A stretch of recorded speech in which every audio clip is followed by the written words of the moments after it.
The morning broke cold and gray, the sky a low ceiling of clouds heavy with snow. Still hollow Kansas lay buried under a crust of early November frost, the streets empty, windows shuttered against the bitter wind. At the edge of town, the rail station stood like a weary sentry, its roof bowed beneath a weight of ice, a single black plume of smoke rising from the train that had arrived in the pale light of dawn. A line of children stood along the platform, bundled in threadbare coats, their faces chapped and thin, some too young to know where they were, others too old to pretend it didn't matter. Their breath came in faint white clouds. The train behind them hissed softly, metal cooling in the frigid air. Somewhere down the line, a boy whimpered into his sleeve. No one spoke. Among them, a girl of 7 stood still as a fence post, her auburn hair matted and tangled, freckles fading into skin made pale by hunger. She stared not at the people, nor at the ground, but at the snow drifting down in lazy sheets, the flakes catching in her lashes. Ellie, the name stitched clumsily onto a scrap of cloth pinned to her coat, but no one ever asked her for it. Miss Wilkes, the orphan train agent, paced the line with a practiced, brisk authority, her skirts gathering frost at the hem. Frost curled from her lips each time she called a name or motioned to a waiting man. There weren't many that morning. The snow had turned the roads to slurry, but a few figures stood apart, farmers mostly, men who needed hands for spring planting, mouths they'd feed if it meant a body to carry wood or gather eggs. One of them, Thomas Bellamy, kept to the far side of the platform, leaning against a wagon with mud-flecked wheels. A tall man with shoulders like barn beams. His face was scored by years of sun and wind, a dark wool coat hanging off him like it belonged to a larger man. His eyes, the color of slate, moved over the children with no softness, no pity, but something in them lingered when they found the girl with auburn hair. She felt the weight of that gaze, turned her face toward him. Their eyes met, and for a long, strange moment, the world seemed to still. Not warm, not cruel, just seeing. He lifted a hand then, as if uncertain what to do with it, and left it hanging in the air for a beat too long. Ellie did not flinch, did not blink. Miss Wilkes appeared between them, her ledger pressed tight against her chest, words practiced and efficient. A good home, a Christian upbringing. The phrases rolled from her like a litany, meant more for the record than for the man before her. Thomas took the pen without a word, signed his name in a rough, slanted hand. A smear of ink bled into the cold paper. There was no need for questions. No one asked where his wife was, or how many rooms stood empty in the sagging house down the road. The woman took Ellie by the elbow, led her from the line. A boy, perhaps 8, clutched the hem of her coat as she passed, and she did not look down. The train exhaled a burst of steam, the whistle shrill and lonesome. Another child was called. Another man stepped forward. Thomas hoisted Ellie into the wagon bed, without speaking. The boards were rough and cold, a scratchy wool blanket tossed beside her. He climbed up, flicked the reins. The horse moved into the snow-drifted road, hooves muffled in the white. The land stretched open, endless fields turned to a sea of frost. Bare trees stood like skeletons, their branches black against the ashen sky. Crows wheeled overhead, their cries sharp as broken glass. Ellie clutched the blanket tight, the wool coarse against her chapped hands, the wind slicing her face. The man said nothing. She made no sound. Dusk settled early, the snow reflecting what little light remained. The world turned a bruised blue, the horizon fading into the storm. The wagon wheels cut narrow tracks through drifts, the road long forgotten beneath them. Ahead, the Bellamy farm rose from the field like a memory someone had half tried to forget. The house sagged against the weight of the years, shutters hanging crooked, the chimney leaning slightly eastward. A barn slumped to one side, its roof bowed like a drunk in winter sleep. No lights showed in the windows, no smoke from the chimney. Only a single cow stood in a small paddock, its breath rising in thick clouds. Thomas climbed down, motioned for her to follow. She did, trailing behind like a wisp of mist. The snow muffled their steps. "You'll sleep by the stove," he said, his voice rough and unused. Ellie nodded once. Inside, the house smelled of smoke and old wood. A narrow cot stood by the cast-iron stove, A single thin quilt folded at its foot, a battered table with one chair, a cupboard with its door ajar, a pile of fence rails half-mended in the corner. That night, they ate hard bread and broth, so thin it tasted only of salt. Thomas mended the fence rails by the hearth light, his hands moving with the slow certainty of a man long resigned to his labor. Ellie watched him, the shadows flickering across his face, the lines deep and unsoftened. Later, over a plate of cold stew, he spoke again. "You're mine now. I'll raise you up proper." The words hung in the air like smoke. She met his gaze and nodded once more. The wind rattled the shutters. Snow whispered against the glass. The night stretched wide and empty beyond the walls, and neither spoke again. The days folded into one another like brittle pages of a book left out in the snow. Mornings came with no color, only the pale, dull light of Kansas winter seeping through frost-laced windows. Ellie rose before it, shaking off sleep with the stubbornness of those who knew no other choice. The thin quilt clung to her skin, cold as stone. Her first task was always the same: haul water from the frozen pump. The handle fought her grip, metal burning against raw skin. She'd learned to wrap rags around her hands, but the cold found a way through, cracking her knuckles, splitting the skin along her fingers until blood brightened the snow. She said nothing. Seed was scattered for the lone chicken, a mottled hen that watched her with wary yellow eyes. The cow in the paddock bellowed low, plumes of breath breaking the air. Ellie carried what she could, stumbling through drifts that reached her knees, the wind scraping her face raw. Inside, the house held little warmth. Thomas spoke little. When he did, it was sharp. Words spat like nails into wood. "Stir the fire. Wipe your feet. Don't leave the door open." Nights brought no relief. The fire gave light, but not much heat, its glow circling only a small part of the room, leaving the corners thick with shadow. Ellie sat by it, hands held out until her skin stung. Her hair smelled of smoke. The house creaked like old bones in the wind. Kindness, when it came, arrived in fragments. An extra spoonful of stew one night, its thin broth stretched with roots from the earth. A mismatched wool sock tossed her way, rough spun and stiff, but dry. She gathered them like treasures, saying nothing, expecting nothing more. In town, eyes followed her. "That's the one he took from the orphan train," someone muttered. A boy pointed once, his mother cuffing him lightly and steering him away.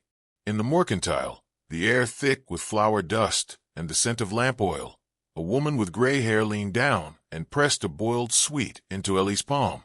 The candy was small, striped in red and white, and felt like a hot coal in her cold hand. Thomas saw it. "No charity," he barked, the words low but sharp enough to cut. He made Ellie drop it into the stove when they returned, the candy hissing as it melted against the iron. She watched it vanish without a word. The snow deepened. The world turned to a pale, unbroken expanse. The cow gave less milk, and ice weighed the roof until it bowed. Inside, rags were shoved into the window cracks. Old quilts hung like sorrowful flags against the draft. Then came a night when the storm arrived like a living thing, howling and furious. The wind slammed against the house, the chimney moaning like a voice trapped in stone. Thomas cursed as he stuffed more rags into the gaps, his face drawn, eyes flickering with something Ellie couldn't name. Her bed by the stove felt colder than usual, the quilt no match for the wind. The fire hissed and spat, the wood green and damp. Ellie lay still, listening to the world howl. Outside, the snow scraped against the walls like claws. Sometime in the night, the stove died. The absence of its warmth was like a hand clenching tight around her. Ellie woke to darkness so thick it pressed against her eyes. Her breath came in faint clouds, the air too cold to hold. The silence in the house was vast, broken only by the rattle of loose shingles. Thomas was gone. Fear did not bloom suddenly in her chest. It settled quietly, an old, familiar thing. Ellie slipped from her bed, bare feet touching boards cold as river stones. The house felt empty. The storm screamed at the walls. She pulled on her coat, the too long sleeves stiff with frost, and stepped into the snow. The barn stood half buried, its roof hunched beneath ice. A thin light flickered from within. The cow lowed, the sound thick and lonely. Ellie pushed the door open, snow spilling in behind her. The smell of hay and animal breath wrapped around her like a blanket. The cow turned, its eyes catching what little light there was. It grumbled, shifting in its stall. Without hesitation, Ellie crawled beneath its belly, the straw stiff and prickling against her skin. She pressed her face against the animal's coarse hide, the warmth shocking against the cold in her bones. The cow shifted, snorted, but did not kick. Ellie curled her thin body into the hollow, her knees drawn to her chest, hands against her mouth, to catch what heat she could. The wind outside rattled the barn's walls, but here, under the heavy flank of the animal, there was a rough, living warmth. She could feel the cow's breath, the steady drum of its heart. Sleep took her slowly. The cold edged back, just enough for her to slip beneath it. The storm raged on, and somewhere beyond the snow-choked fields, the world turned to another dawn.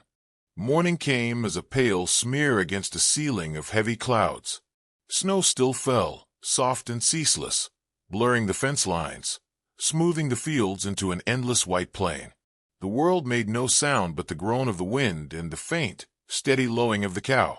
Thomas found her in the barn, curled beneath the cow's belly, half buried in straw. Her face was gray with cold, lashes rimmed with frost. The animal shifted when he stepped near, a lazy, half-annoyed sound rumbling from its throat. He stared down at the child for a long moment, face carved from stone, the lines around his mouth deepening. No scolding came, no words of rebuke. His expression did not soften. Without ceremony, he reached down and took her by the collar of her coat, lifting her upright like a bundle of kindling. Ellie's feet touched the packed earth, straw clinging to her hair. He pressed a hunk of hard bread into her hand. "Get to work," was all he said. And so she did. The days tightened into a small, brutal loop. The world beyond the farm's borders might as well have ceased to exist. The fences, half submerged beneath drifts, marked the limits of her kingdom. Inside them, there was work and silence and cold. Ellie rose before the sun. Water had to be hauled, the pump handle stiff with ice, the water itself a shock against her split fingers. The cow was milked, the feed scattered, kindling chopped with a dull hatchet, snow carried in pails to melt for washing. Thomas spoke in short commands. Words spat like pebbles into water. "Chop it finer." "Mind the fence." "Clean the pail." Ellie said nothing in return, at first out of caution, then out of habit.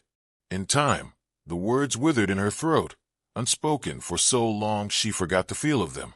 The church bell in Still Hollow rang out on Sundays, its voice distant and pale across the fields. Ellie never followed Thomas into town. He left without a glance, and she stayed, tending the cow, watching the snow crawl across the landscape. One evening, as dusk painted the snow blue, a boy on a battered sled passed along the far fence line. The runners hissed over ice, a shadow moving against the growing dark.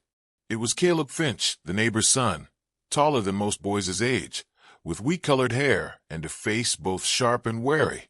He slowed the sled, eyes catching on Ellie where she stood at the fence, her coat a patchwork of mended cloth, hair matted, face streaked with dirt. For a long moment, he stared. "You ain't his kin," he called, not unkindly, but with the flat certainty of someone stating what all already knew. Ellie didn't answer. She didn't lower her eyes.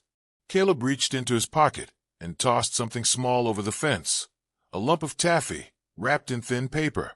It landed in the snow, half burying itself. He said nothing more. A sharp whistle to his dog, and the sled rattled off down the track. Ellie crouched, brushed snow from the taffy, and crammed it into her mouth, cold and sticky against her tongue. She didn't taste the sweetness so much as feel it, a warmth that spread in spite of itself. The days blurred. The sky rarely changed color. It snowed in thin, steady curtains or hung dull and leaden. The house stayed cold even when the stove burned. Wood was scarce. The nights were worse. The stove's fire would gutter and die in the small hours, and Ellie would wake to ice crusting the inside of the window glass, her breath a pale mist in the dark. More often now, she crept out to the barn in the black hours before dawn, slipping through the snow like a ghost. The cow, indifferent and enduring, made room for her. Ellie nestled beneath its flank, into the hollow where warmth collected. The animal grunted, shifted, but never kicked. Straw clung to her hair. The cow's breath rose in soft clouds, and Ellie listened to the slow, steady pulse of its heart. Thomas noticed. A wool sack appeared one morning beside the cow's stall, folded and waiting. No word spoken, no glance exchanged. The storm came in early February, heavy and cruel. The wind battered the walls of the barn until they groaned. The snow blew sideways, blinding and sharp as needles. Ellie stayed in the barn for hours, huddled beneath the cow, too cold to sleep, her ears filled with the storm's voice. In sleep, she dreamed of the train whistle, high and distant, a sound both warning and promise. She dreamed of tracks stretching endlessly west, of faces she no longer remembered. That night, between gusts of wind, another sound reached her, a ragged, broken sob from the house. The first sound Thomas had made in weeks that wasn't sharp or rough or hollow. A sound like a man falling apart in the dark, when no one remained to see it. Ellie did not move, did not crawl from her nest in the straw. The cow shifted, and its warmth pressed closer against her. She kept her face buried in the animal's side, the scent of hay and earth, and something bitter she couldn't name. The sobbing went on a while longer, then stopped. She lay awake beneath the cow, the storm clawing at the barn, and thought of nothing at all. The world beyond the fence had gone silent. The field stretched white and empty, the town a shadow behind the snow. The church bell hushed. There was only the barn, the slow breathing of the cow, and the cold. Ellie's hair clung to her cheek, damp with melted snow. Sleep came not as a relief, but a habit, a quiet slipping away beneath the sound of the wind and the steady thrum of the cow's heart. In the darkness of that barn, the hours thinned, stretched, and dissolved, and the snow kept falling. By late February, the snow lessened, though it never truly stopped. Thin flurries came down like ashes, coating the old drifts in fresh, clean layers. The sun, when it showed at all, hung low and watery in a colorless sky, offering no warmth. Ellie moved through it like a figure cut from the land itself, thin as a rail, her hair knotted and pale, skin so colorless it seemed the wind might wear it away. Her eyes had grown too old for her face, carrying something deeper than years. The days stretched quiet and mean. The cow still needed tending, would still needed caring.